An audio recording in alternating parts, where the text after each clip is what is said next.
yang dulu sungai dalam sekitar 2 atau 3 meter, sekarang mungkin hanya tinggal rata-rata banyak yang kurang dari 1 meter. Jadi banyak yang benar-benar sangat dangkal, bisa dilalui dengan jalan kaki dan tidak mungkin dilalui oleh kapal-kapal besar Sendang Biru atau perahu-perahu besar.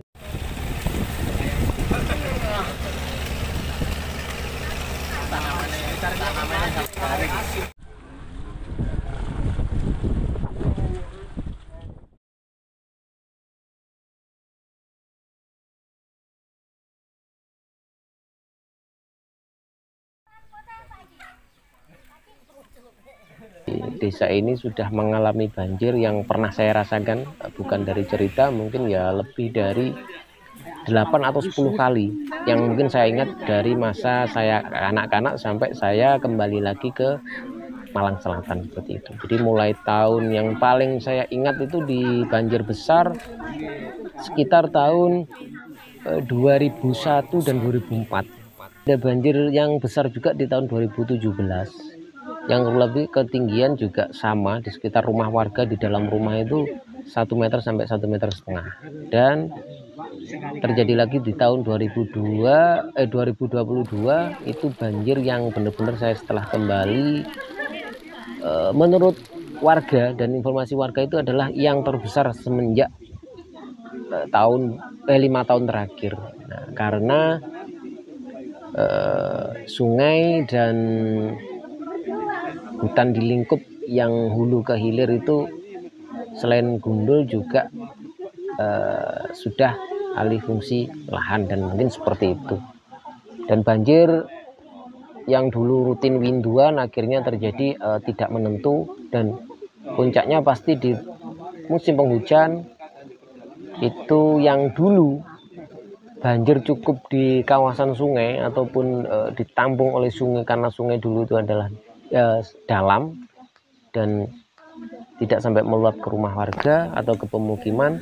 Itu berbeda dengan yang sekarang atau 10 tahun terakhir, 10 atau 15 tahun terakhir itu banyak sungai yang akhirnya pindah tempat, ya, pindah dalam peta itu pindah lokasi karena longsor dan pendangkalan. Nah, dulu sungai itu tahun 98 2000 perahu-perahu besar, kapal-kapal besar nelayan Sendang Biru itu bisa masuk sampai ke mungkin tempat saya ini menceritakan cerita yang ada di desa kami. Itu bisa masuk sampai kurang lebih dari muara pantai itu sekitar 6 kilo bahkan 8 kilometer. Itu menyusuri sungai perahu-perahu Sendang Biru. Karena kedalaman sungai rata-rata di atas 2 meter. Jadi perahu itu tidak kandas. Nah, dan yang menyebabkan akhirnya longsor, erosi dan sedimentasi itu karena tanaman yang menguatkan di lingkup desa Sidodadi ini seperti pohon low, bogem ataupun tanjangan yang mungkin di kawasan agak pesisir itu sudah banyak ditebang ataupun ditebang liar oleh warga-warga ataupun yang tidak mengerti tentang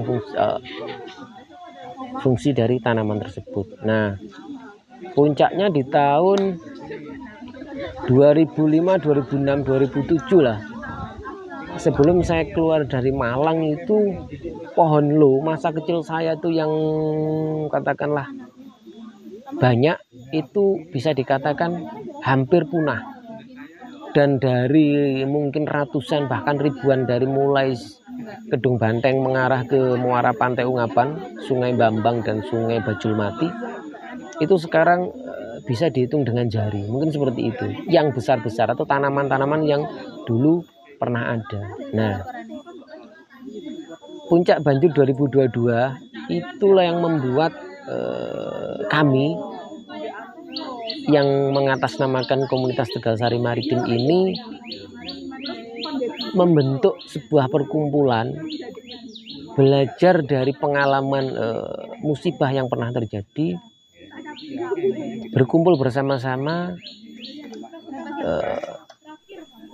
punya keinginan untuk minimal berikhtiar dan berdoa supaya lingkungan kami, tempat tinggal kami itu tidak akan semakin parah untuk mungkin generasi ke depan atau anak cucu kami, mungkin seperti itu. Akhirnya kami memulai dengan banyak perguruan tinggi yang ada di Malang Raya, Surabaya, bahkan pernah yang ada dari Malaysia, itu dengan berbagai juga organisasi, termasuk juga Walhi, dan yang saat ini mengambil gambar ataupun cerita saya ini dari Aliansi Jurnalis Independen atau AJI Kota Malang, seperti itu.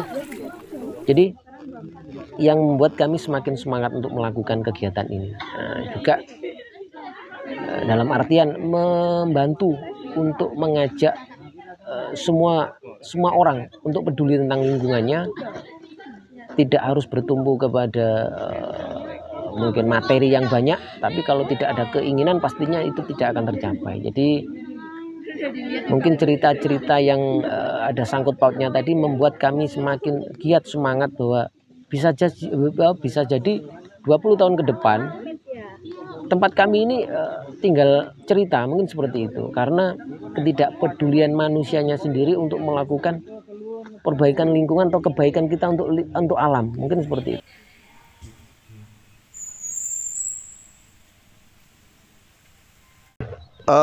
Ini adalah Sungai Bajulmati yang cukup terkenal di masyarakat sebagai penyebab banjir Malang Selatan.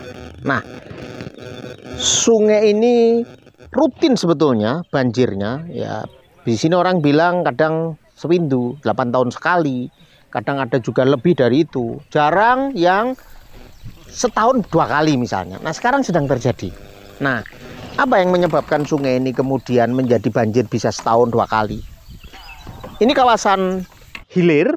Nah, di kawasan hulu telah terjadi kerusakan ekologi yang cukup masif begitu, yang mengakibatkan ketika curah hujan yang cukup tinggi, apalagi disertai dengan kondisi sekarang yaitu perubahan iklim yang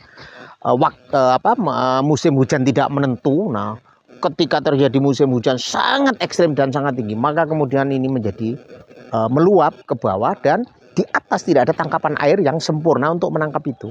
Nah, apa yang diderita oleh warga di pesisir selatan ini yang tidak melakukan kesalahan tapi dia menerima akibatnya. Nah, sungai ini tidak selebar ini. Kalau kita saksikan dari pojok sebelah kanan saya sampai kiri, sungai ini tidak selebar ini. Bahkan kalau kita lihat bantaran di depan saya ini, ya, di bantaran ini dulu sungai, sekarang menjadi menjadi daratan. Jadi kurang lebih sebetulnya ini kawasan ini dulu tanah, ya, yang kemudian sebelah sana tergerus. Nah, sungai ini dulu tidak begitu besar, hanya 4-5 meter, tetapi dalam. Sehingga warga di sini kalau membuat perahu cukup dari belakang rumah, dan kemudian perahu ini didorong, digerakkan sampai kepada unggapan, sampai kepada hilirnya di muara di unggapan masuk ke pantai selatan. Jadi ini akibat dari banjir yang tidak terkendali itu, akibatnya apa? Nah, terjadi konflik sosial. Misalnya tanah warga berkurang, dan berkurangnya bukan 1 meter 2 meter, tapi bisa orang mengalami pengurangan hampir 1000 meter persegi lebih, itu hilang tanah mereka. Sementara pada satu sisi orang di seberang sungai tanahnya jadi melebar karena erosi endapan-endapan tadi. Nah, itu yang pertama. Yang kedua, apa yang terjadi konflik sosial di sini? Ada mereka yang punya tanah berubah jadi sungai dan tetap membayar pajak. Ini juga menjadi problem yang perlu mendapat perhatian dari pemerintah. Kemudian apa lagi? Sungai ini secara alami alirannya berpindah, menerjang memasuki tanah-tanah warga. Jadi misalnya ini sungai ini secara alami, Sungai Bajulmati ini belok ke kiri. Nah, ya, belok ke kiri, tapi dia tidak ke sana, tapi dia malah berubah ke sana, bertemulah dengan aliran sungai yang sesungguhnya pada ujung di sana. Orang sini biasa menyebut namanya kali pedotan, sungai yang terputus, perubahan alirannya, dan itu banyak juga menimbulkan problem konflik-konflik sosial. Jadi sungai ini tidak hanya sekedar problem ekologi, tapi ini juga menyangkut soal-soal problem ekososial. Begitu, Pak.